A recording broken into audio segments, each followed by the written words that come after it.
I'd like to welcome back onto the show Andrew Johnson. Welcome, Andrew. Thanks for inviting me back, Richard. I hope I'm not wearying too many viewers with my repeated appearances. It's very appropriate dress code, Andrew. Absolutely. Okay. Now, what we're going to present first is some analysis from Peter Hyatt. So it goes well beyond just saying if someone is lying or not. What are they lying about? Why are they lying? They are to sit down comfortably, choose their own words. They're given bottled water in a comfortable setting. There is no threats. There is no coercion. Please tell us in your own words what happened. And the person says, well, where do I begin? Wherever you feel comfortable beginning. So we don't introduce any language to them or any words. The person writes out what happened. If we then take that statement and properly analyze it in a scientific method, meaning we expect the same results, putting in the same data repeatedly, the investigator can now know this person did it, when he did it, how he did it, why he did it. Will tell us what happened and what happened next. Those are the two most powerful questions that we have. What happened next? It allows them to choose whatever they want to choose, and this is an important point. The average person has a vocabulary of about 20,000 words.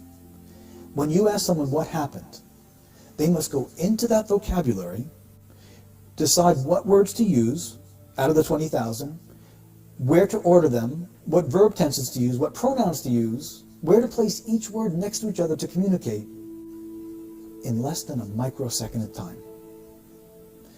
That is a process that when disrupted by deception, we catch.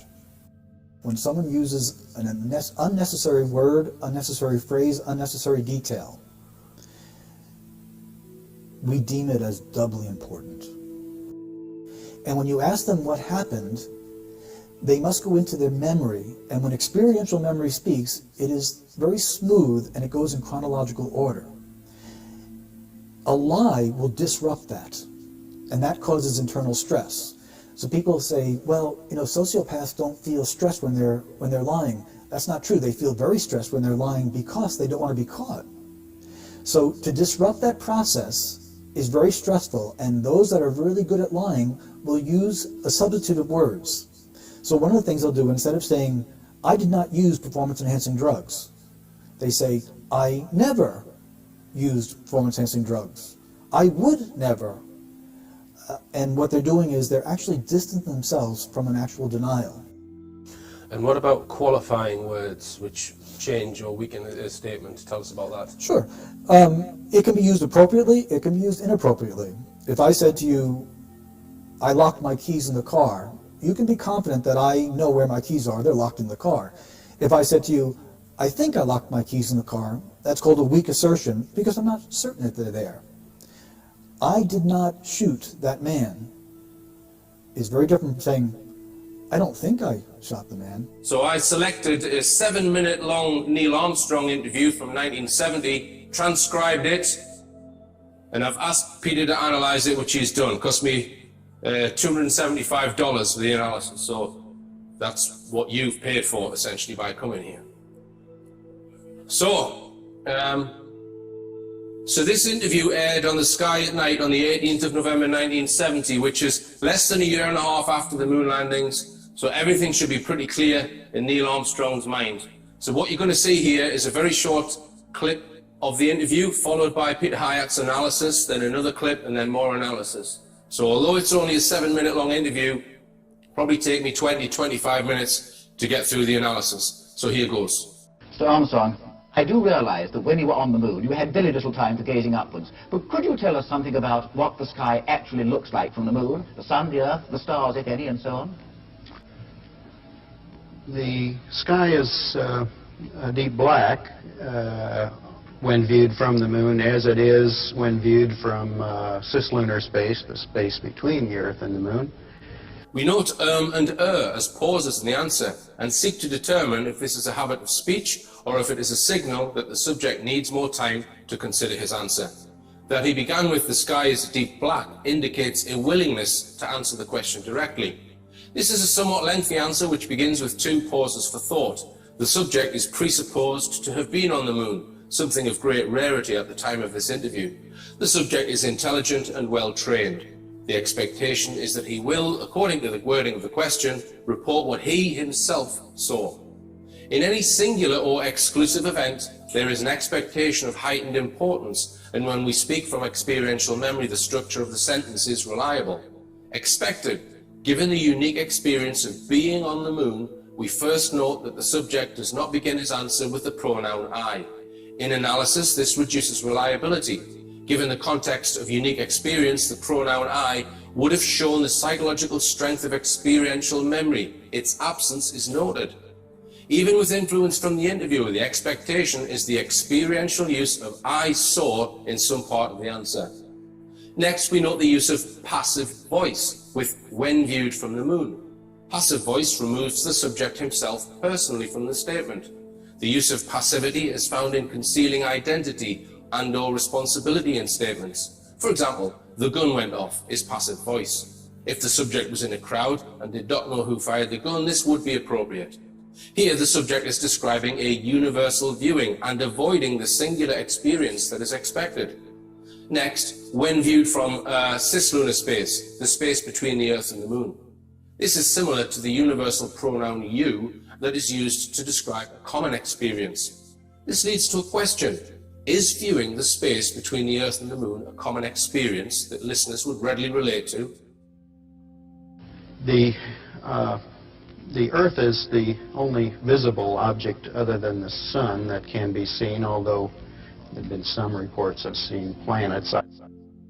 This is his second sentence after reporting in both passive and universal language. He tells us in general terms what you, universal unnamed, can know, similar to what would be reported in a textbook. Please note the inclusion of some reports. He has thus far avoided giving us personal experience that is highly expected in such an event. This is an indication of avoidance of the response. There is no linguistic connection here between the subject and experiential language at this point. The rule of the negative. Truthful people tell us what they saw, heard, and experienced. When one tells us what they did not see, part one, or hear or experience, the analyst recognizes that this sentence increases in importance. I myself did not see planets from the surface, but I suspect they might be visible. Here we not only have the rule of the negative, but we have the unnecessary addition of the word myself. Since he experienced something highly unique, not only does he report what he did not see, but he feels it necessary to input himself into the sentence where no such imputation should be needed. Who else would be answering this question, or not seeing what he did not see? He offers a weak assertion, I suspect they might be visible, appropriately matching might with suspect. Being that he has thus far not told us what he has seen, it is interesting to note the inclusion of the word suspect. What other word might he have chosen? I think they might be visible would be an appropriately weak assertion where one lacks certainty. The word think is the most commonly chosen. Therefore, we note the use of suspect or suspicion within his vocabulary in context of his answer. We continue to wait to hear him tell us what he saw. The Earth is quite beautiful from space and from the Moon. It looks quite small and quite remote, but it's very blue and covered with white lace of the clouds, and the continents are clearly seen, although they have very little color from that distance. Okay, this is just an aside from myself. He said that from the Moon, the Earth looks very small and remote. Now, the Earth is 4 times the diameter of the Moon, and we're all used to seeing the Moon in the sky and how big it is. So if you were to see something that big in the sky, would you call it small and remote? Here we have more sensory description, but we have not heard him tell us what he himself saw. The description is strong, but is not yet connected to the subject. This could come from him, or it could come from a book, or another's opinion. With such a stupendous history-making event, we expect to hear up-close personal language. Thus far we have not. What about the sun? Do you see any trace of the corona? No, the glare from the sun on the helmet visor was too difficult to pick out the corona. Here he says no, which answers the question, but then continues to avoid personal linguistic connection, such as, no, the glare of the sun on my helmet visor was too difficult for me to pick out the corona. This would have been a statement of personal connection, which he has not yet made. Remember, he was asked, "Did you?" with the focus upon himself. He should answer for himself. The only time we could see the corona was during an eclipse of the sun from the moon. That is, when we were flying through the moon's shadow and could observe the solar corona peeking out from behind the moon. Even if he said, "The only time I could see was when we were flying," which would fulfill the personal, impactful event on self while sharing we when flying. Stronger is what I saw rather than we. The pronoun we could be produced if he and at least one other discussed this specific topic. Still, given the nature of a most unique and overwhelming event, the expectation remains. He should be using I and past tense verbs in correlation with sensory description. Please consider that given the spectacular and unique privilege of what he experienced, the pronoun me may be used in a desire not to claim any glory or credit for himself. This may be an indication of team over individual. Even with this accepted, we continue to expect him to at some point tell us what he experienced. Thus far, he has not. When the pronoun we is used consistently, we look for the first emergence of the pronoun I and conclude that the sentence containing it is very important. Looking at the photographs that you brought back, the coloured photographs of the moon's surface, it seems that the colour of the surface actually varies according to the angle from which you see it. Is this so? Does it do this? Yes, it certainly does. The wording is appropriate given the structure of the question. Does it do this? Answered by, it does. We do note the inclusion of certainly as an unnecessary emphasis. It's a characteristic that we observe first while traveling around the moon in orbit. You can see that at the terminator, Rather than saying we saw and the stronger I saw, he only tells us what they could see at this point. What causes this weak assertion? Why does this historical and spectacularly unique event not yet produce a personal response from the subject? at the boundary between the black part of the moon and the lighted part of the moon, it was as if you were looking at a television set with the contrast turned to full contrast. Here he uses the universal you, second person, that is more likely used in commonly experienced issues, such as a television set contrast. Still, however, the lack of personal connection linguistically raises the question of personal impact upon the subject. What follows next is distancing language. Very black and very white. As you moved further into the light, there were more and more shades of gray. But as you moved further, such the sun was higher above the horizon, you actually start to see the tans and browns appear, although at a very low level. This is distancing language. You, what the event described, is specific to him and exclusively astronauts. There is nothing universal about the movement described. Whereas the listener can be referred to with the use of a television, the same cannot be said of space travel. Description is in the language, but there is no justification for the distancing use of the pronoun you in a very highly specialized and dramatic personal experience. Similarly, on the surface of the moon, the same characteristic is evident. Here there is no pronoun I and no past tense verb. The pronoun I used with a past tense verb is a signal of linguistic commitment. Here, no use of I is also in a sentence where the present tense description is given. You can see browns if the sun is high enough. Apollo 12, for example, landed while the sun was only 5 degrees above the horizon. So when they arrived, they saw no browns or tans anywhere, only fairly high contrast grays. He refers back to history and reports what is commonly and already known. So the first possibility is that there is a security mandate. So Neil Armstrong's being told, you're not allowed to tell anyone about what you saw, right? The second is that this is his baseline. So in other words, he talks like this all the time, even when he's talking to his wife. So say his wife said, Neil, did you enjoy yourself at the pub?